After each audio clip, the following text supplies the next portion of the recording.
Aslamu alaikum and hi everyone. இன்னைக்கு நம்ம வீடியோல ஒரு சிம்பிளான மெத்தட்ல ஹோம்மேட் mozzarella cheese எப்படி பண்றதுன்னு தான் பார்க்க போறோம்.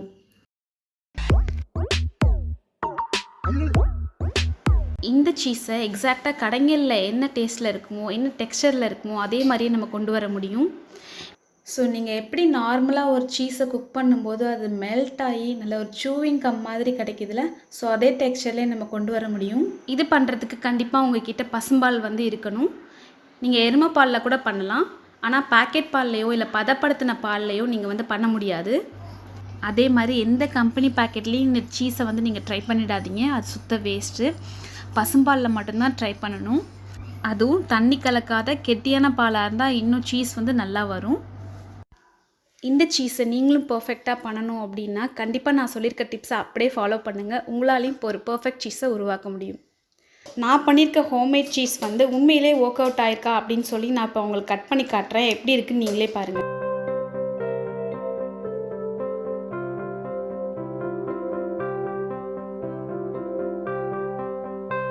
உண்மையிலே இந்த சீஸ் கடைகளில் கிடைக்கக்கூடிய அதே டெக்ஸ்சர்லேயும் அதே டேஸ்ட்லேயே இருந்துச்சுங்க. இப்போ வாங்க இந்த சீஸை எப்படி பண்ணுறதுன்னு பார்க்கலாம். நான் ஒரு 1.5 லிட்டர் அளவுக்கு பசும்பால் எடுத்திருக்கேன். சீஸ் பண்ணுறதுக்கு கண்டிப்பாக பாலை காய்ச்சக்கூடாது. பாலை லைட்டாக சூடானா போதும். கை பொறுக்கிற சூடுன்னு சொல்லுவாங்கள்ல, ஸோ அந்த சூட்டில் இருந்தால் போதும். கை வச்சு பார்த்தீங்கன்னா சுடணும். ஸோ அந்த ஸ்டேஜில் இருந்தால் போதும். பாலை நல்லா கொதிக்க வச்சிட்டிங்க அப்படின்னா உங்களுக்கு சீஸ் பர்ஃபெக்டாக வராது. ஸோ நல்லா ஞாபகம் வச்சுக்கோங்க, பாலை ஓவர் ஹீட் பண்ணிடக்கூடாது. லைட்டாக அந்த வெதுவெதுப்பான சூடு இருந்தால் போதும். இப்போ நம்ம கை வச்சு செக் பண்ணி பார்க்கலாம். ஓகே, சுடுது, ஆனால் ஓவர் ஹீட் ஆகல. இந்த ஸ்டேஜ் தான் நமக்கு வேணும். இப்போ நம்ம ஆடையை தனியாக பிரித்து எடுக்கணும். ஸோ பாலை காய வச்சா தான் எப்போவுமே நமக்கு ஆடை தனியாக வரும். ஆனால் இப்போ நம்ம வினிகர் சேர்க்கறதுக்கு மூலயமா பாலை காய வைக்காமலே நமக்கு ஆடை தனியாக பிரித்து எடுக்க முடியும்.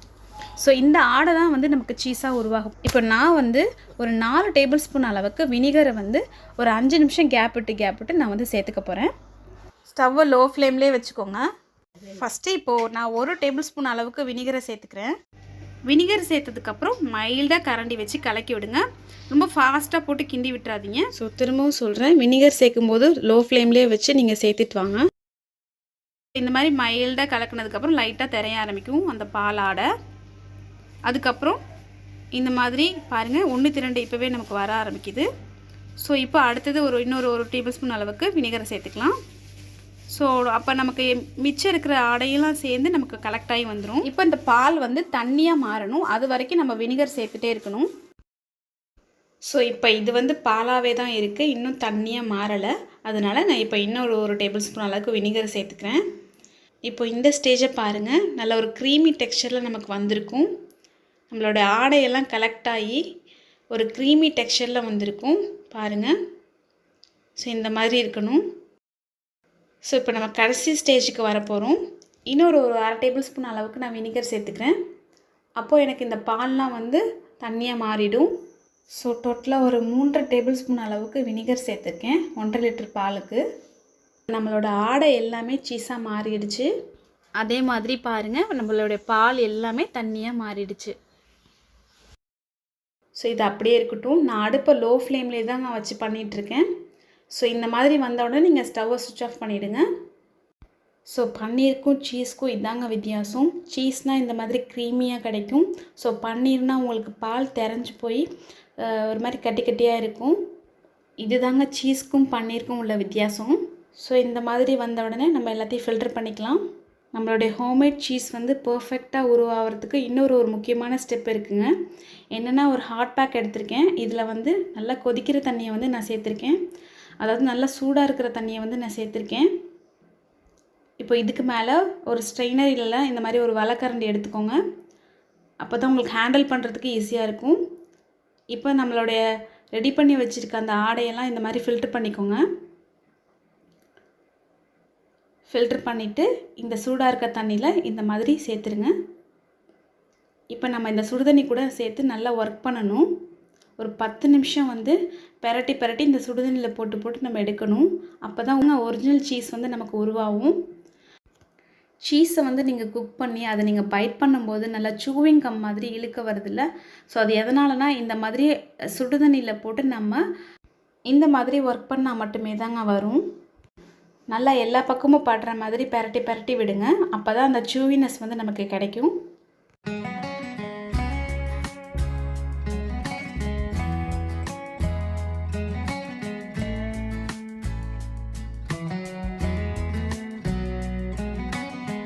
இப்போ இந்த ஸ்டேஜில் நான் ஒரு டீஸ்பூன் அளவுக்கு சால்ட்டு சேர்த்துக்கிறேன். ஸோ சால்ட்டு சேர்த்தா தான் உங்களுக்கு டேஸ்ட் வந்து இன்னும் நல்லா கிடைக்கும். இல்லைன்னா ஏதோ ஒரு டேஸ்ட் வந்து குறையிற மாதிரியே இருக்கும். இதில் வந்து தண்ணியோட சூடு குறையக்கூடாதுங்க. ஸோ அதனால தான் நான் வந்து ஹாட் பேக் எடுத்திருக்கேன். நீங்களும் வந்து இந்த மாதிரி ஹாட் பேக் வச்சு யூஸ் பண்ணுங்கள். இப்போ ஒரு 10 நிமிஷம் ஆயிடுச்சுங்க. ஒரு 10 நிமிஷம் கண்டிப்பாக இந்த மாதிரி நம்ம ஒர்க் பண்ணணும். சரியாக ஒரு 10 நிமிஷம் கழிச்சு இந்த மாதிரி டெஸ்ட் பண்ணி பாருங்கள். இந்த மாதிரி ரப்பரியாக இழுக்க வந்துச்சு அப்படின்னா நீங்கள் இதோட ஸ்டாப் பண்ணி வச்சுக்கோங்க.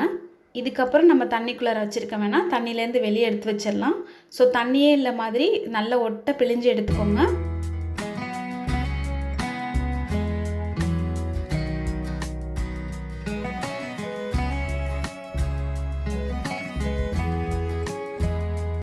ஸோ இந்த மாதிரி நல்லா பிழிஞ்சு எடுத்துக்கோங்க. ஒரு 1.5 லிட்டர் பாலுக்கு நமக்கு இவ்வளோ சீஸ் வந்து கிடச்சிருக்குங்க. நீங்கள் எந்த அளவுக்கு பால் எடுக்கிறீங்களோ அதுக்கேற்ற மாதிரி சீஸ் வந்து உங்களுக்கு அதிகமாக கிடைக்கும். இப்போ இந்த சீஸ் வந்து கொஞ்சம் லூஸாக தான் இருக்கும். இதை வந்து நம்ம நல்லா டைட் பண்ணணும். ஸோ அதுக்காக நான் ஒரு பவுல் எடுத்திருக்கேன். அதில் இந்த மாதிரி டைட்டாக டேப் பண்ணிக்கோங்க. நல்லா அமுத்தி அமுத்தி கொடுத்தீங்க அப்படின்னா அது நல்லா டைட்டாக போய் செட்டில் ஆகிடும். இதுக்கப்புறம் ஒரு பிளாஸ்டிக் ரேப்பை எடுத்துகிட்டு அதில் வச்சு நான் இதை டைட்டாக நல்லா கவர் பண்ணிக்க போகிறேன்.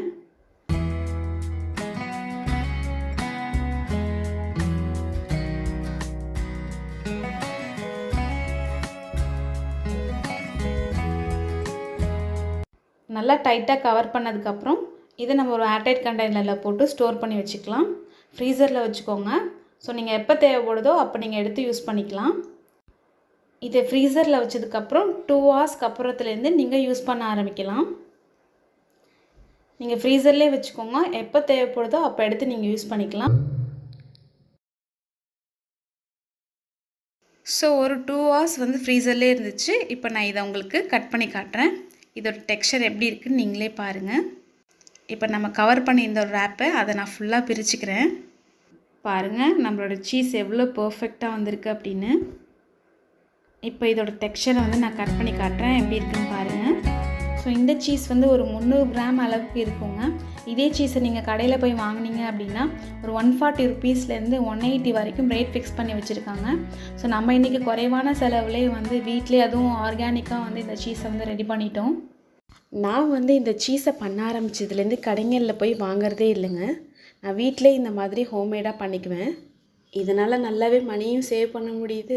அதே சமயம் ஆர்கானிக்காக நம்ம சாப்பிட்டுட்ருக்கோம் அப்படின்றதையும் எனக்கு கிடைக்கிதுங்க. ஸோ நம்ம ரெடி பண்ண சீஸை வந்து நல்லா ஒரு பவுலில் போட்டு நல்லா டைட் பண்ணனால தான் இந்த அளவுக்கு நல்லா டைட்டாக கிடச்சிருக்கு. இல்லைனா சீஸ் வந்து உங்களுக்கு நல்ல லூஸாகவே இருக்கும். இப்போது இந்த சீஸ் வந்து இந்த மாதிரி க்யூப்ஸாக கட் பண்ணி கூட நீங்கள் ஸ்டோர் பண்ணிக்கலாம். ஸோ ஒரு குயிக்காக நீங்கள் ஒரு ஸ்நாக்ஸ் பண்ணணும்னு நினைக்கும் போது இந்த ஒரு க்யூபை மட்டும் எடுத்து நீங்கள் கிரேட் பண்ணி போட்டுக்கலாம், அதாவது துருவி சேர்த்துக்கலாம். ஸோ ரொம்ப ஈஸியாக இருக்கும். ஸோ கட் பண்ணி வச்சுருக்க இந்த சீஸ்லேருந்து ஒரு க்யூபை எடுத்து நான் உங்களுக்கு திருவி காட்டுறேன். ஸோ அது மட்டும் இல்லாமல் இது எப்படி மெல்ட் ஆகி வருது அப்படிங்கிறதையும் நான் உங்களுக்கு காட்ட போகிறேன். ஸோ வீடியோவை ஸ்கிப் பண்ணாமல் பாருங்கள். ஸோ நார்மலாக ப்ரெட் டோஸ்ட்டு தான். நான் வந்து பொட்டேட்டோ ஸ்டஃபிங் வந்து வச்சுருக்கேன். ஸோ அதுக்கு மேலே இந்த சீஸை வந்து துருவிக்கிறேன். துருவினதுக்கப்புறம் மேலேயும் ப்ரெட் வச்சு க்ளோஸ் பண்ணிவிட்டு இதை வந்து ஒரு பேனில் நான் வந்து டோஸ்ட் பண்ணி எடுக்க போகிறேன். ஸோ நார்மலாக நீங்கள் எப்படி டோஸ்ட் பண்ணுவீங்களோ அதே மாதிரி தான் மீடியம் ஃப்ளேம்லேயே வச்சுக்கோங்க. ஸோ 2 பாக்கெட்டும் இந்த மாதிரி டோஸ்ட் பண்ணி எடுத்துக்கோங்க. பாருங்கள் நம்மளோட சீஸ் இப்போ எப்படி மெல்ட் ஆகி வந்திருக்கு அப்படின்னு.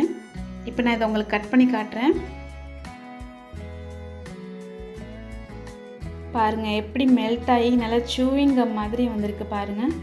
ஸோ கண்டிப்பாக உங்களாலேயும் இந்த மாதிரி ஒரு பர்ஃபெக்டான சீஸை வந்து உருவாக்க முடியும். ஸோ நான் ஏற்கனவே சொன்ன மாதிரி பேக்கெட் பால்லையோ இல்லை ஆவின் பால்லையோ இல்லை ஃபுல் க்ரீம் மில்க்லேயோ நீங்கள் வந்து ட்ரை பண்ணாதீங்க. பசும்பாலில் ட்ரை பண்ணி பாருங்கள். அப்போ தான் இந்த மாதிரி ஒரு பர்ஃபெக்டான சீஸ் வந்து உங்களுக்கு கிடைக்கும். இந்த வீடியோ பிடிச்சிருந்துச்சுன்னா இந்த வீடியோ கீழே இருக்க லைக் பட்டனை ப்ரெஸ் பண்ணிவிடுங்க. இதை பார்க்குறதோட மட்டும் இல்லாமல் உங்கள் ஃப்ரெண்ட்ஸ் அண்ட் ஃபேமிலிக்கும் ஷேர் பண்ணிவிடுங்க, அவங்களும் பார்த்து தெரிஞ்சுக்கிட்டு. நம்ம சேனலில் புது புது ரெசிபீஸ் அண்ட் கண்டென்ட்லாம் வந்துகிட்டே இருக்குது. ஸோ அதையெல்லாம் பார்க்கணுன்னா முதல்ல நம்ம சேனலை சப்ஸ்கிரைப் பண்ணி வச்சுக்கோங்க. கூடவே இந்த பெல் ஐக்கானே கிளிக் பண்ணி விட்டுருங்க. அப்படியே பக்கத்தில் இந்த ஆல்ன்ற சிம்பிளையும் கிளிக் பண்ணி விட்டுருங்க. அப்போ தான் உங்களுக்கு நோட்டிஃபிகேஷன் வரும். அதை நீங்கள் உடனே கிளிக் பண்ணி பார்த்துக்கலாம்.